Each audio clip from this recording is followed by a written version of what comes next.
So it's a Tuesday morning in Lymington, and I am going to be giving it a go of actually sailing a Wasp with the challenge, and this is my first time sailing a Wasp. My challenge is actually to try and complete a manoeuvre by the end of the day on the foils. So I have no idea if this is going to be possible.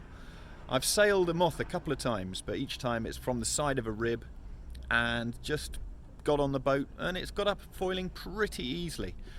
And today we've got about 15 knots. I've got Duncan Hepworthwaite from Sailing Fast together with me, who is the UK importer of the Wasps, and 15 knots that we've got. Does it look like good conditions to give this challenge a go? Yeah, I'd have thought so. 12 to 15 knots is kind of the golden window to get people up and foiling. It's a little bit misty and hairy, but hopefully it'll clear and the sunshine will come back. But we've got some great conditions. As you say, we're heading out from Lymington. We've got Hattie Rogers is going to come with us and let us use her boat. So all the ducks are in a row. It's just down to you to get you on the water and get you foiling. Oh, that's great. It's down to me. That's fantastic news. Thank you. We'll help you through it.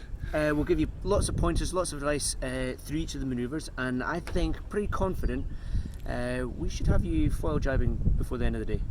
Let's give it a go. So we've got Hattie Rogers here together with Duncan, and it's her Wasp we're going to be using. So first of all, Hattie, thank you very much indeed for allowing us to use your boat for this challenge. Now, how did you find the boat the first time you sailed it? You're an experienced sailor in many classes, most recently the 29er. So what were your first experiences like in a Wasp? Firstly, I think the speed is quite different to the 29er, and obviously the 29er is a displacement boat, so foiling is just a completely new thing for me. I'd say the downwind sailing is quite similar actually, but upwind's completely different. You know, you're heeled over, and it's just a lot of fun. The Wasp was designed by Andrew McDougall, who's a long-time international moth sailor. And he wanted to make a foiling dinghy which shares a lot of the traits with the Moth, but was more accessible for club sailors. And Duncan is going to talk us through a couple of the features that mean that it's just easier for club sailors to be able to sail. Absolutely, Mark. Andrew McDougall wanted to create a Moth, a Wasp, a new product that was going to be accessible to your average club sailor. And a couple of key points within that design brief were to have retractable foils. Now, to have retractable foils, as you can see when you're on shore here, it would be problematic with a boom. So instead of having a boom in the conventional position, we've gone for a wishbone boom, a little bit like a windsurfing boom. It's attached further up the mast, as you can see here, and sits at an angle and is therefore clear of the foil. Once out on the water, Hattie was showing just how it's done and sailing the boat very, very smoothly, and making it all look rather too easy.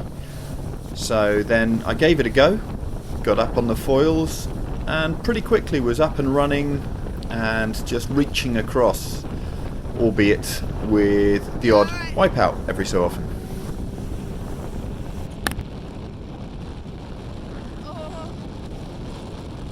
So the conditions are up and down a little bit. Had a little bit where I was low riding there, just getting used to the boat. But had a nice session where the boat was going what I felt like was pretty well. The biggest problem I've got is my forearms, and I think it's similar to when I first got back into windsurfing, and the feeling that I had to grip onto the boom like if I wasn't going to, the world was going to explode. And I just need to get out of that habit a bit and just relax, but it's easier said than done. So next up, Hattie demonstrated a gybe for us, showing how she bore off, eased out the main, carefully balanced the boat, put the tiller extension across, and with a combination of her body and the steering, kept the boat balanced throughout the gybe. The sail during the gybe is actually doing very little, so it was all about balance, and you can see her steering through the gybe there. Next up followed a session where I was finding out a lot more about the angles of the boat. There was quite a bit of movement going on, and of course a few more wipeouts. So it was about time that I actually attempted a gybe in the Wasp. Go on! Squeeze in, mate! Squeeze in, mate! Well, I've just had my first attempted gybe, and surprisingly I did manage to get to the middle of the boat and then steered far too much when I was overcompensating and put the nose in. But overall I'm quite pleased with that for an attempt.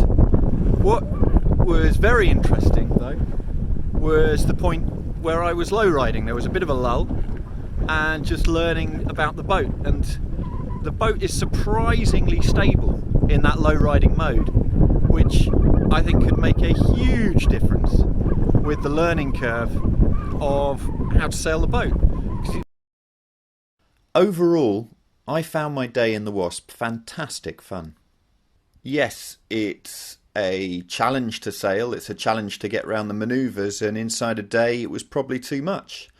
But in a straight line, the boat was remarkably easy to sail and get up foiling. And one of the most useful aspects was how in low riding mode the boat was also very easy to sail, and so you can go through the manoeuvres while you're learning just in a low riding mode. The tacks, instantly I got through the tacks without having to capsize, and so as a learning platform for foiling it was very good. Getting up on the foils first time in the boat, very, very quick indeed, and it felt very easy to get used to.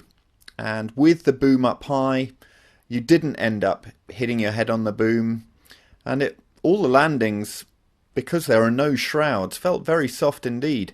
And yes, along the way, without doubt, you're going to end up with a few splashdowns, and I certainly did. But it's all part of the fun. So it's something that I can see myself really wanting to learn more about it in exactly the same way as you do in a dinghy where you're first learning. It is a big learning curve, but my, is it addictive.